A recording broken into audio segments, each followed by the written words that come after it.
Joey Coleman helps companies keep their customers and employees. As an award winning speaker, he shares his first 100 days methodology for improving customer and employee retention with organizations around the world, organizations like Whirlpool, Volkswagen, Zappos, and even the nation of Australia. His Wall Street Journal #2 best-selling book, Never Lose a Customer Again, shows how to turn any sale into a lifelong customer, and his new book, which is where we're going to focus today, is Never Lose an Employee Again. That book details a framework companies around the world could use to reduce turnover and increase employee engagement. Joey, welcome. Mike, thanks so much for having me on the show. And thanks to everybody who's joining us listening in, or watching. Super excited for our conversation today. Beautiful. And before we start, I have an idea for you. And I bought the domain name. So if you like this idea, you got to buy it from me. But you have the whole Never Lose brand. Yes. So I bought Never Lose Your Keys Again. So if Nice. you Nice. decide to write that book, it's 50 grand. You could have the I domain love name. it. That sounds great. Third book. Look for that coming soon. That's going to require a lot of research and analysis, though. So it may be a while before that one comes out, Mike. There you go. But I'll be back to you for the URL when it does. Appreciate it. So, Joey, it wasn't in your bio, but I know you started off your career as an attorney. So Yes. tell me, how do you move from the law to speaking and consulting and all the rest of the things you do? Yeah, well, as I like to say, Mike, I'm a recovering attorney, right? The first step's admitting you have a problem. There's 11 steps after that. It's kind of you move through a process. My background and my career has been incredibly eclectic. I went straight from undergraduate to law school. After law school, I worked doing business consulting. I worked for the White House. I worked for the Secret Service. I worked in the CIA. I was a criminal defense lawyer. I taught at the postgraduate level. I ran a division of a promotional products company. I ran an ad agency for almost 15 years. And while some might look at that career path and say, oh my gosh, this guy can't hold down a job, what I think the reality was, or at least my version of the reality of experiencing it, was in each of those jobs I had, the way you succeeded was by having a keen understanding of the human condition. Why is it that human beings do the things they do? And what can we do to convince or persuade or encourage them to do the things that we'd like them to do? And that really is what springboarded me into giving speeches and writing books.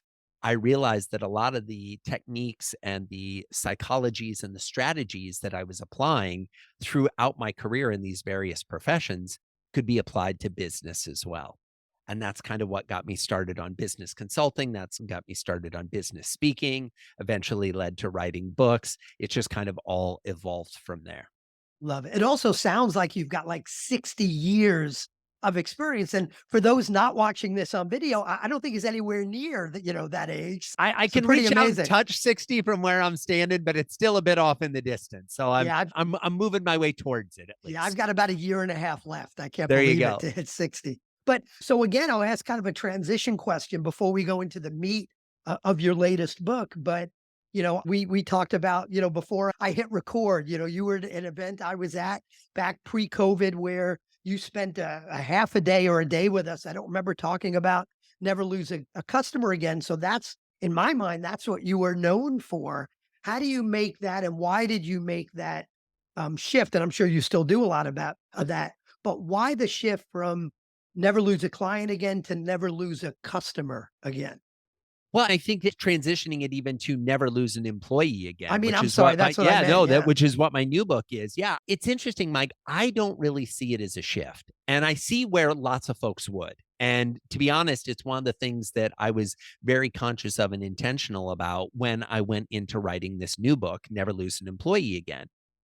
I see it as the same side of a coin, right? It's you've got a coin and you've got two different sides, right? So on one side is the customer experience, on one side is the employee experience. If we want remarkable customer experiences, we have to have remarkable employees to deliver those experiences. And if our customer experience is horrible, chances are good that our employees aren't loving going to work, and maybe their experience isn't that great either. And so I've always seen them as two sides of the same coin, where I think most organizations have an opportunity. I want to be clear, this isn't a criticism, but an opportunity is to think differently about the organizational structure as it relates to the people they interact with. namely their customers and their employees. In most leadership teams, we've got a customer responsibility that usually falls under the head of sales, the head of marketing, maybe the head of operations. And then we've got an employee responsibility that usually falls under the head of HR. The challenge I have, Mike, is those siloed organizational hierarchies rarely interact with each other. And they don't see how happy employees leads to happy customers. And they don't see how disgruntled customers leads to disgruntled employees. I think there's an opportunity for more collaboration, more connection, more communication between those alternative approaches to people. At the end of the day, people are people, whether they're coming to work to deliver your product or service, or whether they're out in the world consuming or purchasing your product or service. One of the things, Joey, I love about both of your books, but let's talk specifically about Never Lose an Employee Again. One of the things I love about the book is the framework, right? It's yes, we've all had conversations about how do we do a better job retaining, coaching, developing, all that stuff. But the framework that you put together, I think, makes it so much clearer what we have to do, where we need to do it, when we need to do it. So, and let's start high level and we'll dig in where it makes sense. But talk a little bit about the framework, first kind of those 8 phases and then the 6 different tools that cut across those. Give us the brief overview and then we'll start figuring out where we want to dive in. Absolutely. Well, Mike, I so appreciate that your experience was a positive one with the framework because it really is the foundational piece of both of my books, and especially this employee experience book. Because I think when it comes to finding great talent, taking them through our hiring process, deciding to hire them, onboarding them, training them, and hopefully retaining them long term when they're engaged and active and producing great value for our organizations, lots of times that's a haphazard journey, to say the least.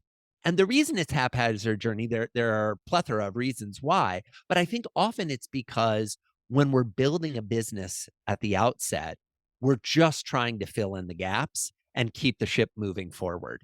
And then suddenly we wake up one day and we've got a dozen or 2 dozen employees, and we're like, oh my gosh, we've got a hodgepodge of activities here. There's no real systems, there's no process. And so, what I wanted to do was provide readers and listeners to the book with a framework they could build on, whether they were just starting out and had 0 employees, or whether they were operating an enterprise that had thousands of employees and they realized they needed more structure and intentionality. So, as you mentioned, the book outlines 8 phases of the employee journey. They all start with the letter A. And the idea here is not to confuse you, but rather to have folks say, if you get each of these phases right, it's like getting straight A's on your report card from your employees. They love the experience of working with you. They're feeling well taken care of.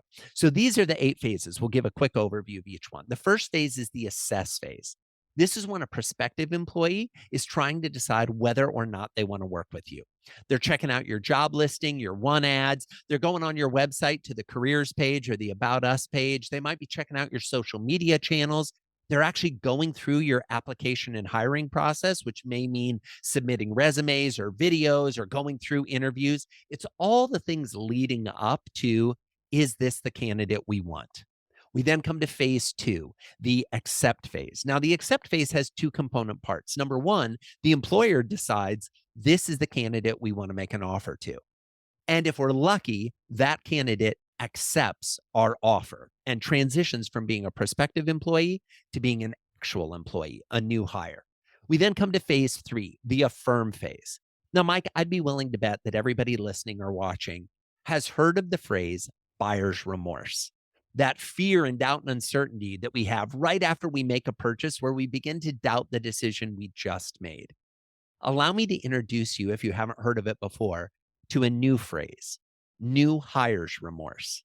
It's the same thing as buyer's remorse, scientifically proven that a newly hired employee begins to doubt the decision they just made to accept your job offer. When?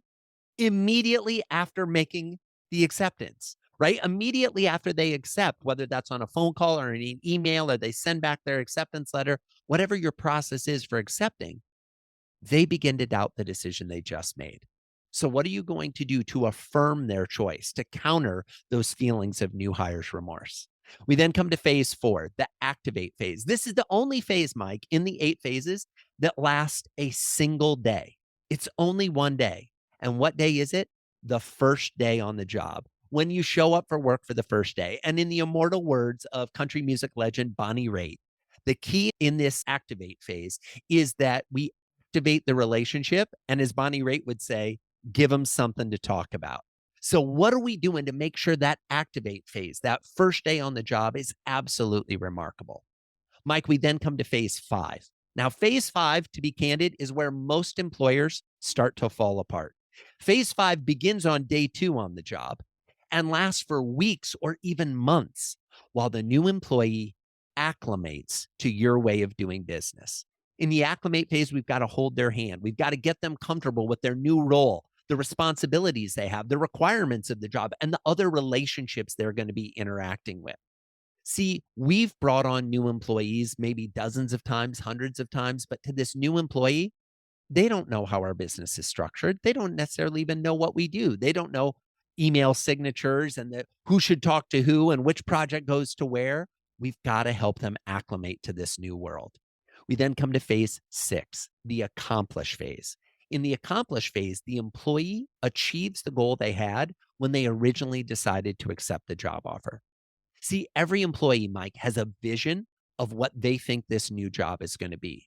And it's not just a chance to get a paycheck. Although that's important, we're not delivering on the accomplish phase when we give them a paycheck every 2 weeks. The accomplish phase is the accomplishment of acquiring new skills, learning a new trade, being responsible for different projects or different people, getting a promotion, all the things that the employee is hoping to do in their professional and personal life as vis-a-vis, if you will, their role within the organization. We then come to the adopt phase, phase 7. This is when the employee becomes loyal to us and only us. They are committed. They're not going to listen to the phone call from the headhunter. They're not going to be searching the classified ads on the weekends. They are bought in. And if, Mike, and only if we've navigated them through all 7 of these previous phases, do we come to the 8th phase, the holy grail, nirvana, the advocate phase, when an employee becomes a raving fan of our organization, singing our praises far and wide. How do they do this? Well, they're writing reviews on Glassdoor and on other sites. They're also singing our praises publicly in conversations. And whenever there's a new position open in our organization, they are actively recruiting their friends, their colleagues, the smartest people they've ever worked with to come apply and be part of their new team. Those are the 8 phases. And if we pay attention, we can take someone from the first phase all the way to the 8th phase by creating remarkable experiences every step of the way.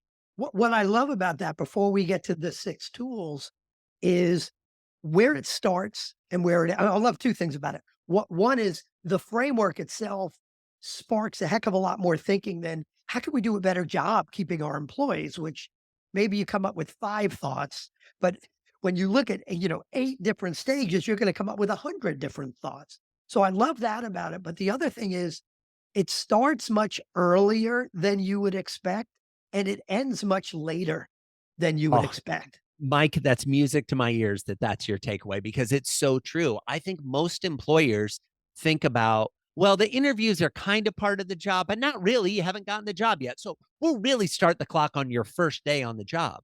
Well, by my methodology, that's phase 4. There's been 3 entire phases before the first day on the job.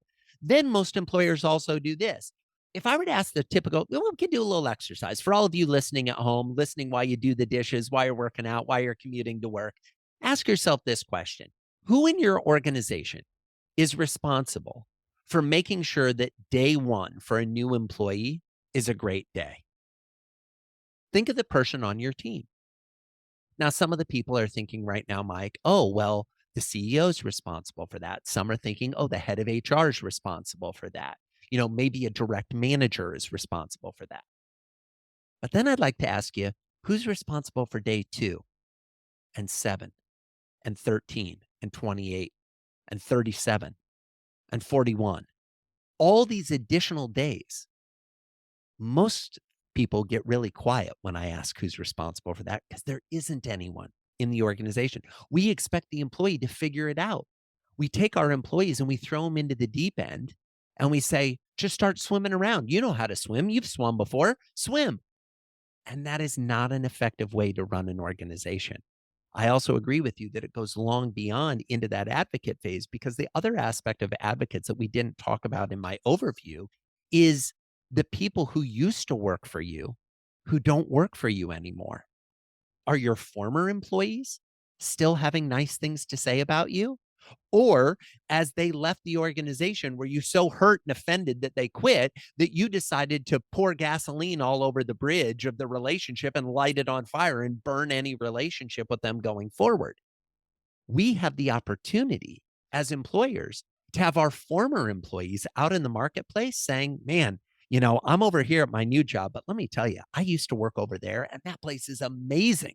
You should totally go work over there. I left for reasons that had nothing to do with how great it was to work. I moved to a different state. My spouse got a job that required us to relocate, whatever it needed to be that had nothing to do with the job. So you should still go there. That's a person who's still an advocate, even though they're not on the payroll anymore. So, Joey, let me take you asked the question. You said, who's responsible for day one? Then who's responsible for day 37?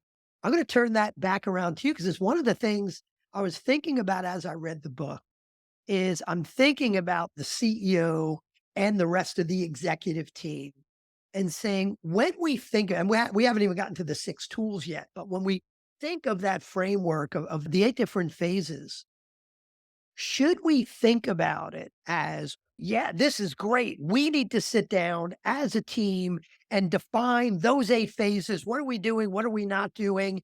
And, Linda, you are accountable since you are our VP of talent development. And I say that because, by the way, I hate the term human resources. But You and me is it both. The only reason I say HR is because people have an understanding of what that is. But honestly, yes, they're humans. But when you start treating them like resources, that's where you get into a problem. I'm with Okay. you. They're humans. Your people department, your humans department. Thank you. Thank you. We're on the same team there. But should a team, should someone reading this think of this as this is wonderful? We need to create this entire program. Someone needs to be accountable, or is this more, grassroots? The managers start doing the right things, or is it obviously a whole bunch of gray area in the middle? But how do you define this? How do you manage this? How do you hold people accountable for doing the right thing here? Well, I think, Mike, it depends on the organization and it depends on what your goal is. If you're serious about this, if you really want to treat your people in a remarkable way, if you really want engaged employees who stay with you for the long term, you have to make it a priority. And it's got to be a priority that is on par or above any other priority in your business. So often we start caring about the employee issues. Once we figured out, oh, are we making the sales? Are we taking care of the clients? Do? It's kind of an afterthought. It's a trailing response to what we're trying to accomplish. I go and have the pleasure of working with organizations around the world and consulting with them. And it's one of the joys of my professional career. One of the things I often ask when I start working with a client is, I want to see your goals for the year. Where are your organization's goals for the year? And they might have goals like, we want to roll out this new product. We want to increase our market share by X dollars. We want to increase our profitability by Y percentage. We want to hit these type of revenue goals. And what's fascinating to me, Mike, is there'll be this whole list of all these things they're going to do. And nowhere on that list is an initiative specifically focused on building their team, strengthening the bonds between their existing employees, adding new talent, thinking down the road. And, to paraphrase on the proverbial phrase from real estate, location, location, location. In the business context, it's recruiting, recruiting, recruiting. You should always be recruiting new employees, even if you don't have an open position, even if you're not going to hire them, so that if you do have an open position appear, you're ready with a short list of who you want to go get, people you're already in communication with, people who you've already done some initial vetting of. This is how you build a sustainable business long term. Now, to answer your question specifically, who should be responsible? How should we do this? Well, it depends. Do you want to get there and get there quickly and effectively? Or do you want to get there haphazardly? If you want it to be effective, and you want it to be efficient, and if you want it to create lasting change, it needs to be sponsored by the CEO, embraced fully by the entire leadership team, and implemented throughout the entire organization. It can't just be top down, it needs to be bottom up as well. We need to get frontline managers involved. We need to get our employees involved. We need to get them engaged and be exploring ways to really make them enjoy coming to work. And what can we do to maximize their experience as a human, not as a resource, in their time that they spend with us? So I think it's kind of a yes and is how I would answer your question, that it needs that executive level sponsorship and commitment and measuring and tracking and intentionality, but it can't just be an edict from on high that, oh, starting tomorrow, everyone care about the people you work with. Well, that's great, but what are we practically going to do to live those words? What is it? That's like the beatings will continue until morale improves, right? Exactly, exactly. It's like there's a reason why, as a recovering lawyer, I know there's a lot of lawyer jokes. What I'm realizing is there are almost as many HR jokes as there are lawyer jokes. It's a close second, it feels like. That's why we need to stop calling it HR. It's I harder to totally tell those agree. jokes. So we haven't gotten to the tools. So we talked about the 8 phases and a Right. little bit about ownership for implementing them. Take us through, because again, I think this is so helpful because it just drives more better ideas. Tell us what the 6 tools are. Well, I believe there are 6 communication tools you can use with your employees to create the kind of remarkable experiences that'll keep them coming back for more. Let me give you a really quick overview of all 6, and then we can dive into whichever ones sound most interesting. Number 1, in-person interactions. In this increasingly remote work world, are we really capitalizing on the opportunities we have when we're all in the same room together? Are we using those opportunities to create bonds, to create friendships, to have those type of, interactions that you can only do in person, you can't do across a screen? Number 2, emails. Now, let me be clear, under emails, Mike, I also include Slack or whatever electronic communication tool you're using. There is no one I've ever met anywhere in the world. I've spoken on all 7 continents, worked with hundreds of companies globally, who has said to me, Joey, I wish I had more email every day when I turned on my computer. And yet, this is the number one tool most employers use to communicate with their employees. I'm not opposed to email. What I am opposed to is you using this the way you're currently using it. Emails should have more intention behind them. They should have more excitement. They should drive action. They should create an experience, not just be a rote way of checking some boxes and CYAing that, oh, I copied 78 people on that email, so therefore I'm good. We need to think differently about our emails. Next, mail, physical mail, snail mail, okay, the OG inbox. It's interesting to me, Mike, that in the United States, at least, and I know you've got listeners from around the world, and this fits in every jurisdiction I'm aware of. There may be some that don't. So if you're in a jurisdiction this doesn't apply, please let me know so I can have an exception when I'm explaining this. But in the United States, as an employer, you're legally required to know the mailing address of your employees. This is a requirement. And yet, the only reason most employers send anything to their people in the mail is to send them tax documents, maybe an offer letter, definitely a severance letter, and that's about it. There is a huge opportunity to send your people communications in the mail. You probably have a direct mail program for prospecting. You probably have things that you send your customers in the mail. Why don't we send these things to our people, our employees, our team members? Huge opportunity. Next, phone. Okay. And I'm not just talking about texting an employee and saying, it's 9 a.m., where are you? Or texting an employee and saying, hey, guess what? LaShondra couldn't come into work today. I'm going to need you to take her shift. Okay. I'm talking about texting communications that are personal, that are fun, that are engaging, the occasional GIF or GIF, depending on where you're from, the occasional personalized video, calling an employee and letting them know how much you value them, talking to them on the phone as opposed to sending an email, especially if you have to have an important conversation. How are we using the phone? The 5th tool is videos. Most people listening have videos on their website that are outbound marketing videos for customers to see. When was the last time you created videos for your employees? When was the last time you shot a little selfie video to an employee telling them how much they mattered and how much you valued their contribution to your team and texted it to them? Well, the sound you hear, Mike, right now is the quiet of most people saying, the last time would be never, Joey. I've never done that. Huge opportunity. And last but not least, gifts. Okay. And pro tip here, if it's an article of clothing that has your company logo on it, that's not a gift, that's a uniform. I'm not opposed to you having uniforms. I'm not opposed to you having logoed items that you give your people. But by gift, I mean something that lets the recipient know that you were listening when they were talking. What do I mean by that? They shared their favorite author, their favorite movie, their favorite place to go on vacation, their dog's name, their kids' names, what their kids are in school, where they're hoping to be spending some of their personal time this weekend, whatever they like to do as a hobby.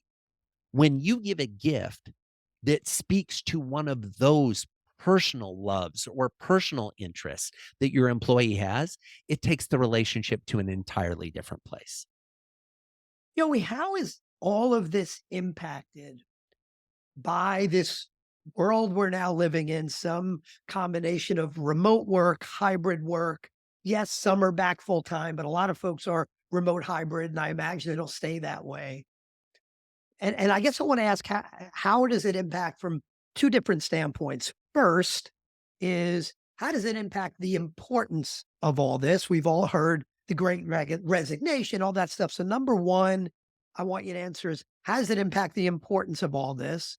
And number two, especially as it relates to the six tools, how does it impact how we implement this when we're remote hybrids? So start with, is this more important in a remote hybrid world, or has it always been important?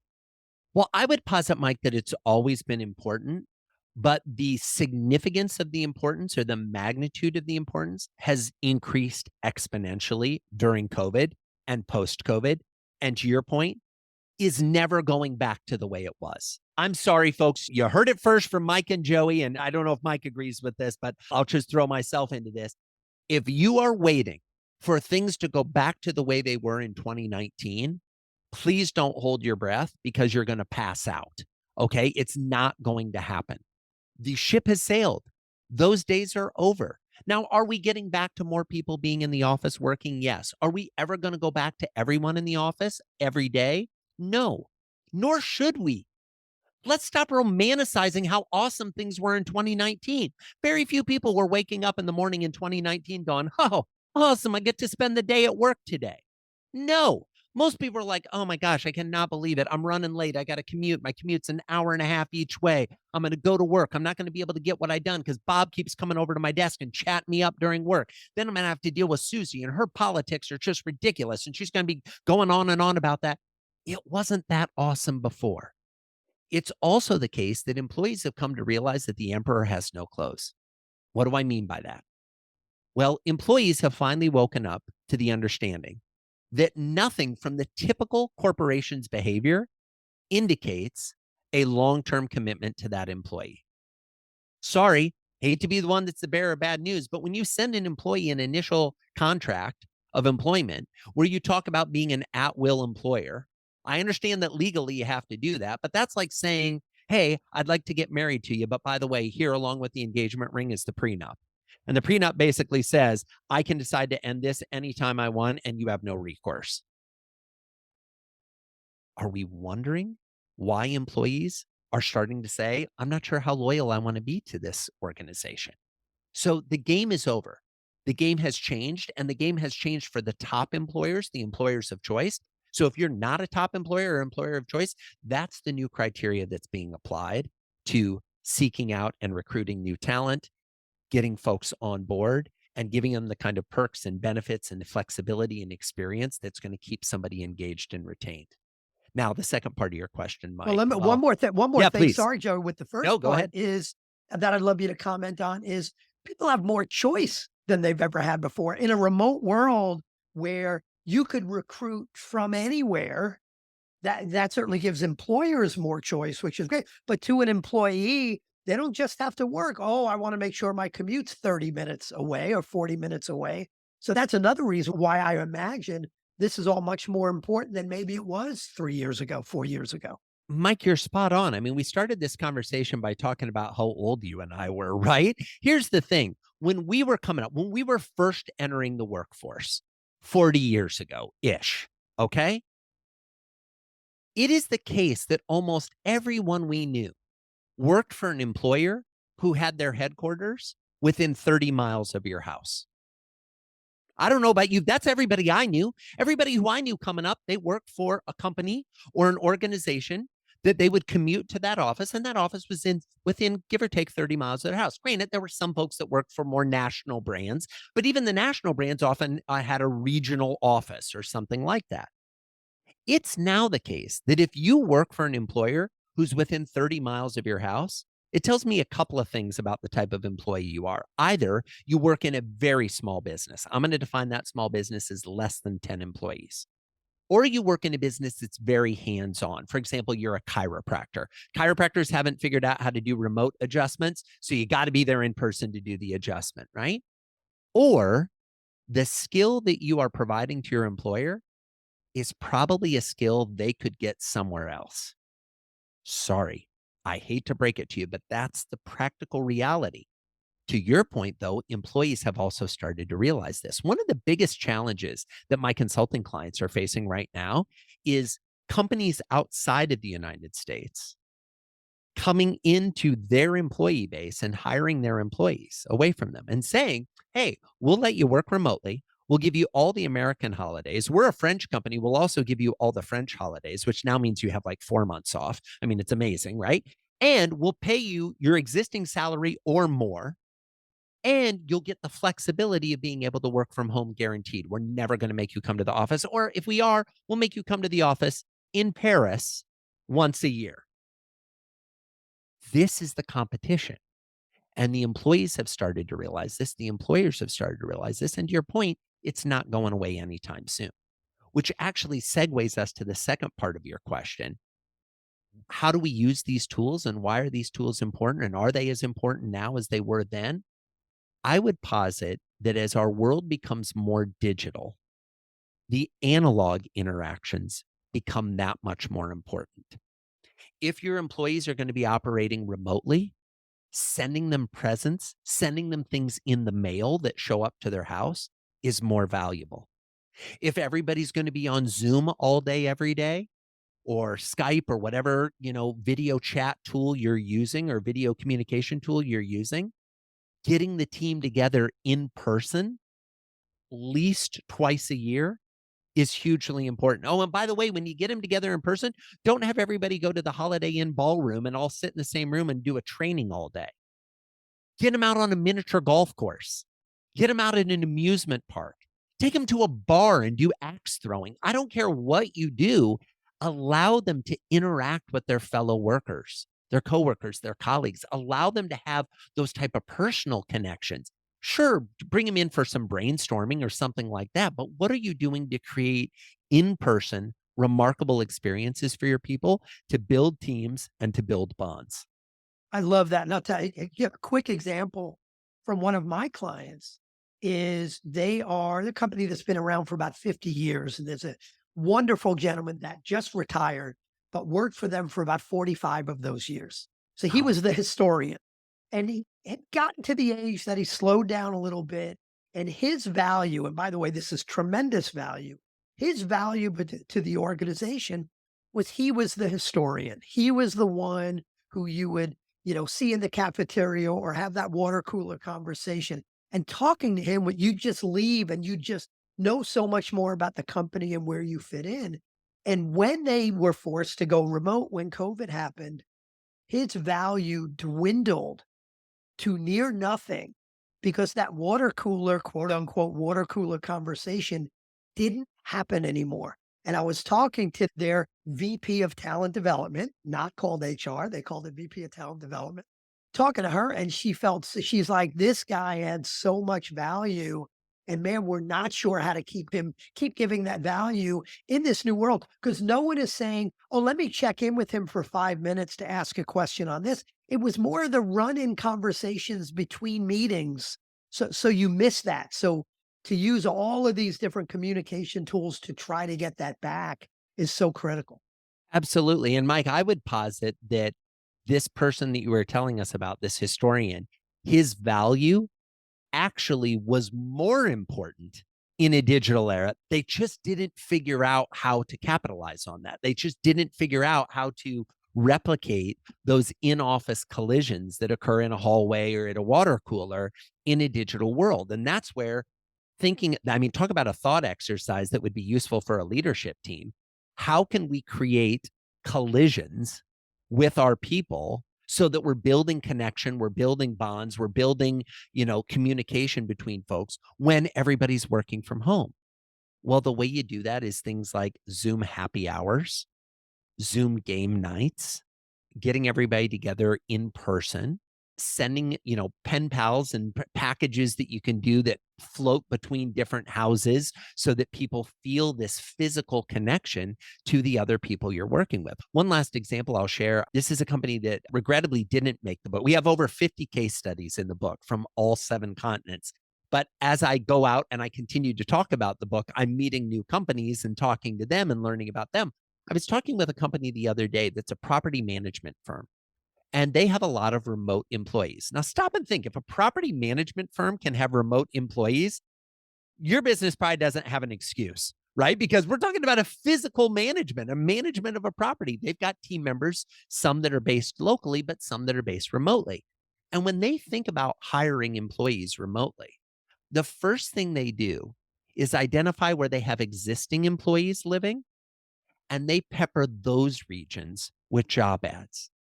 The idea being that if they can get a cluster of 3, 4, a half a dozen employees in the same geographic region, then what happens is a manager will come along and they'll send a message and say, hey, everyone, we're all going to get together for lunch.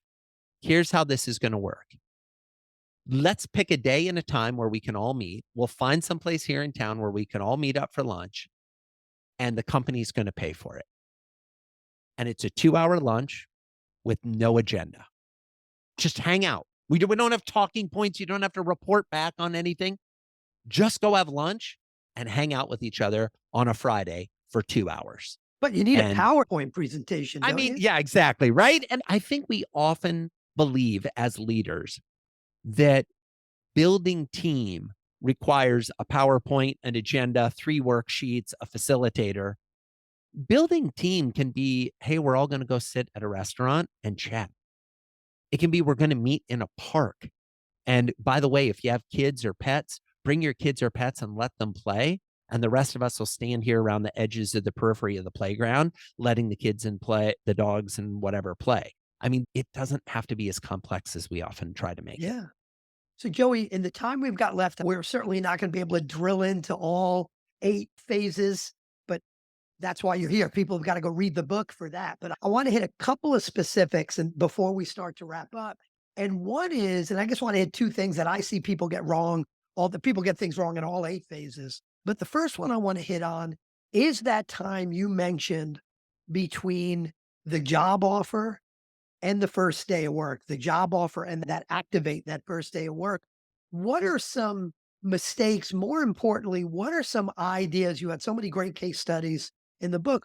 What are some ideas from the time that job offer is accepted to the time people start work so people don't have new employee remorse, I think you called it?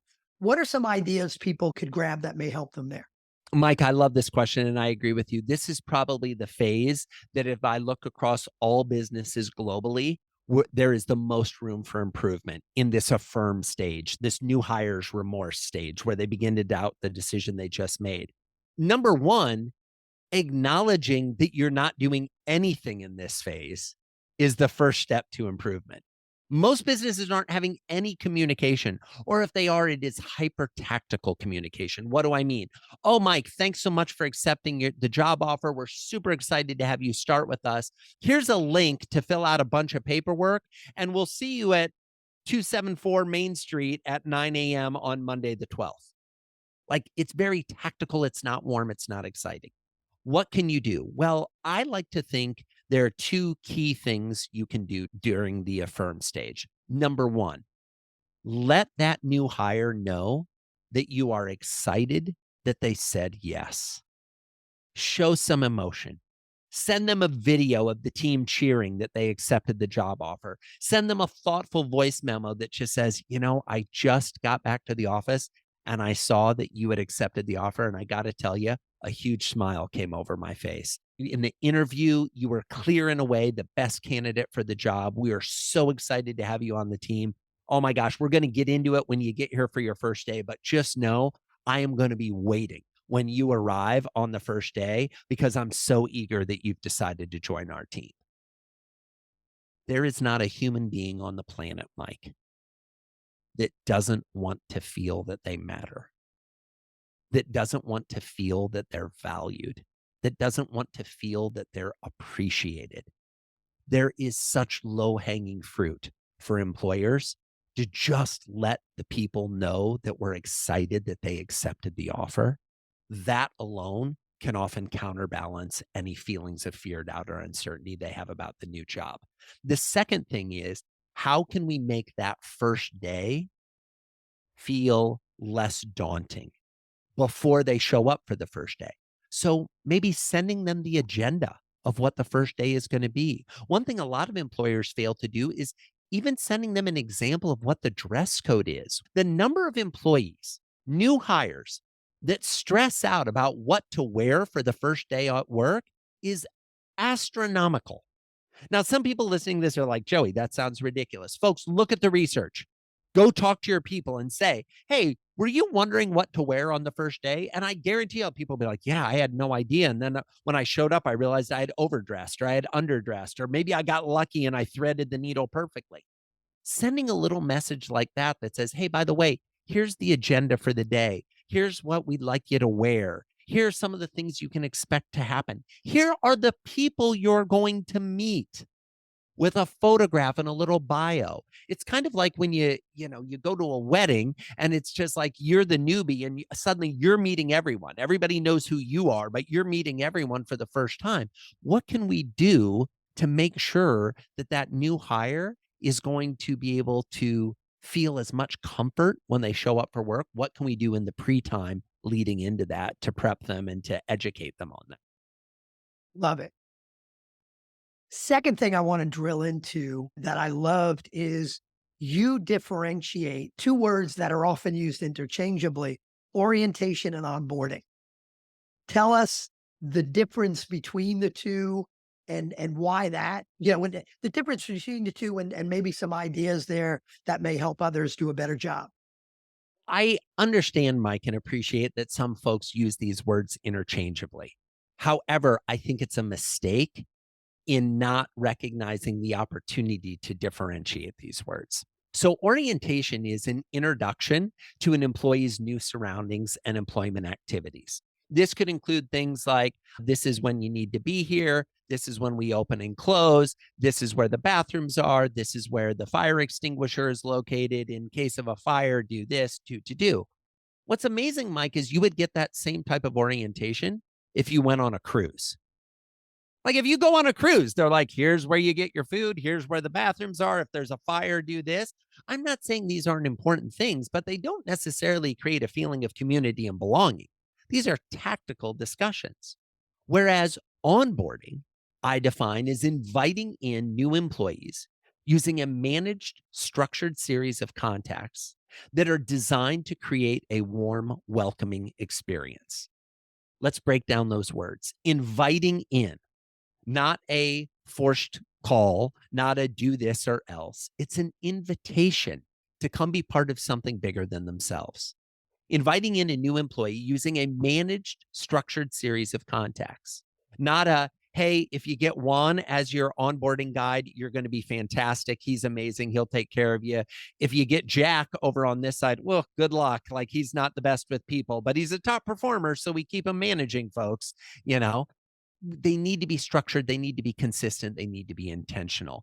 And these contacts need to be designed, not haphazardly thrown together, designed to create a warm, welcoming experience, not an orientation experience, but an experience of feeling like you're being embraced, a feeling of you're part of this, we've got you, you're going to be taken care of, you're going to be provided for. If we just shifted our thinking from orientation to onboarding, we see an improvement in retention. And don't just take my word for it, okay? Research that has been documented by Glassdoor, research that's been documented by the Department of Labor shows that employees that say they had a strong onboarding experience. We ask them, did you have a strong onboarding experience? It increases retention by 82%, productivity by 70%, and the typical employee will stay for a minimum of 3 years of employment. Now, we counterbalance that against the fact that 40% of new hires, 40% of new hires will not make the 1 year anniversary date of their employment. Wow. 40%. So you can solve all these people running out the back door as quickly as you bring them in the front by just focusing on having a strong onboarding program to get the foundation built. So, Joey, this isn't a live show, but somehow magically I could hear the audience saying, "This stuff is great. I love it. I'm going to go buy the book, but I'm already too busy. How the hell am I going to find time to do all this other stuff?" How do you respond to that? So I absolutely understand that we live in a busy time in a busy era. And as a fellow business leader and business owner, I am not sitting around saying, gosh, what am I going to do tomorrow? I've got 4 days here where I've got nothing on the agenda or the schedule. Here's what I know to be true. If you do not have employee experience as one of the top 3 initiatives you are working on right now, I can start a stopwatch to measure how much longer you're going to be in business. And here's what we know when we look at that, okay? What we know is that 65%, 65% of current employees are actively considering another job. So, my question to anybody who doesn't have enough time to work on this now is which 65% of your employees are going to have to leave before you decide this is worthy of your time and attention? It's your choice. We're living in a fast evolving era. We're living in a time where employers are being asked to pay attention to and consider things that they never even had on the bingo card, let alone have been trained or ready for. My hope is that with this framework, you've got a starting place to say, how can we begin to think more actively and more intentionally about the experiences we're creating for our employees, and then have a roadmap to actually build out those touch points to start to make the experience better. And this is why something you said earlier is so important.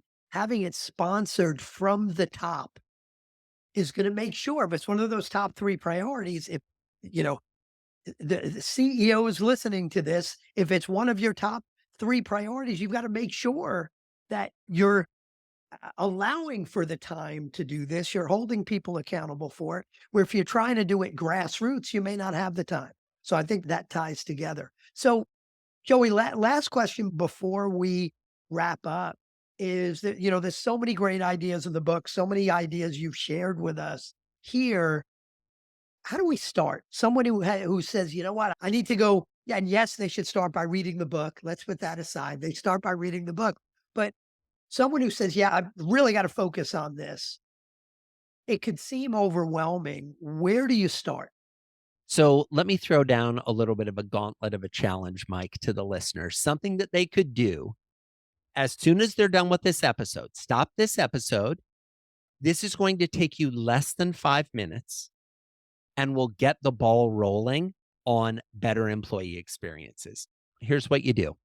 I want you to think, everyone who's listening, think of an employee, a member of your team who you couldn't do the work you know you need to do without them. They're hugely valuable. They're amazing. They're the employee or the team member you're most excited to work with. They do a great job. You never seem to have an issue with them. They're always bringing the right energy and right attitude to the table. They're doing a great job. Awesome. Now I want you to pull out your phone. I want you to turn on the camera and flip it to selfie mode. Slide over the selector to video, and I want you to shoot a video that is paraphrasing something along the lines of this script. And Mike, I'll pretend it's for you just to set some context. All right. Hey, Mike, I just wanted to send you a quick video. I was listening to this, crazy speaker on this podcast I was listening to the other day, the Better Leadership Team podcast. And the speaker was talking about remarkable employees. And he asked all of us to think about who is the one member of your team that your business couldn't function without. And I immediately thought of you. You're amazing. The contributions you make to our team are absolutely incredible. You show up to every meeting with a spring in your step and a smile on your face. Whenever we're looking for volunteers, you're always quick to help. Your numbers are always in the way they're supposed to. You respond to emails quickly. You're just, not only do you get the job done, but you're a delight to work with.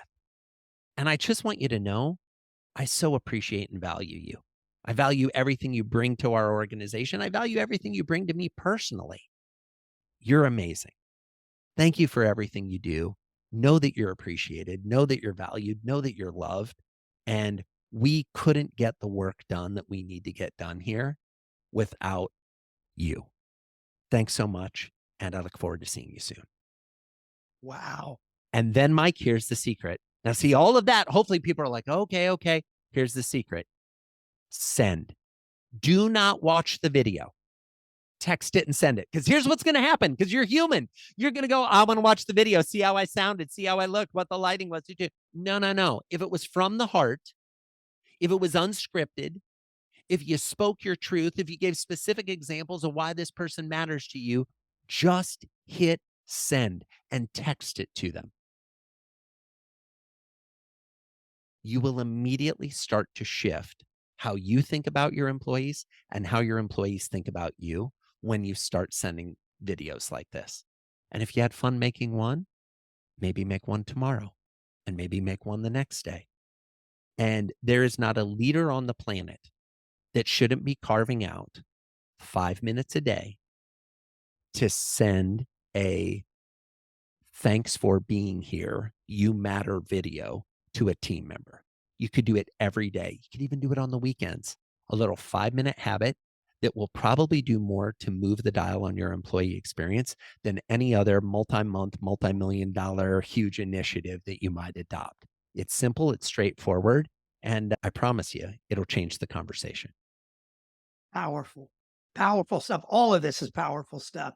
Joey, thanks so much for doing this. This was great. If someone wants to find out more about you, your books, your speaking, your consulting, where should they go?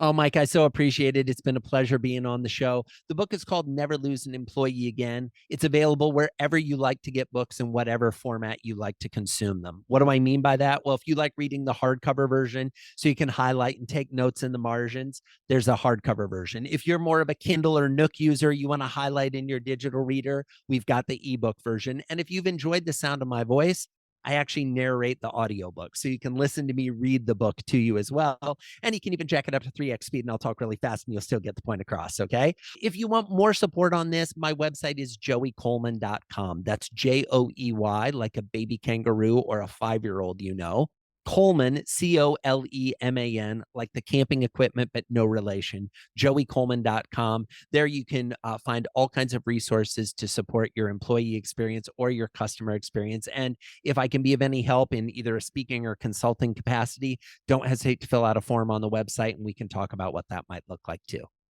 Well, Joey, I think we're all glad you are no longer an attorney. And thanks so much.